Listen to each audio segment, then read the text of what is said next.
咱台湾是台湾社会，有真侪新住民，甲移工含咱斗阵生活，因出门嘛是有赛车的需求。新北树林就有一间教训班是用越南语来开课，互学员来学赛车更较轻松。trả lái nào thì trả nữa vào, trả nữa vào, trả nữa vào. Rồi, xe tắt nhớ buổi hết đúng rồi.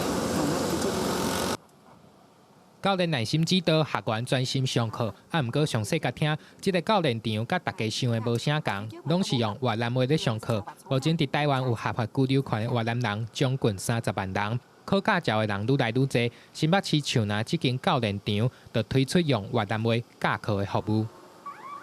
Em nghĩ là ai lúc mới học lái thì cũng đều có một cái tâm trạng lo sợ với lại là mình là người nước ngoài tới thì khi ra đường cũng cảm giác hồi hộp á.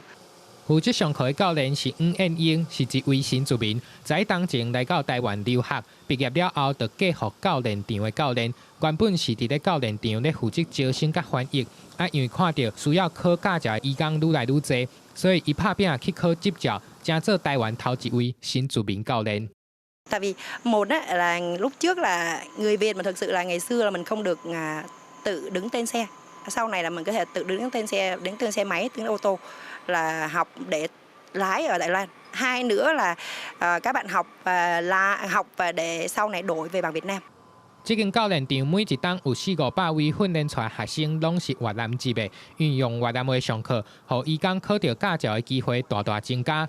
而且伫台灣的教練場考駕照甲上課，攏比伫越南考較俗、考較緊。考到駕照了後，轉去佫會使直接換當地駕照，所以成袂少移工也有新住民來報名，想要來上課。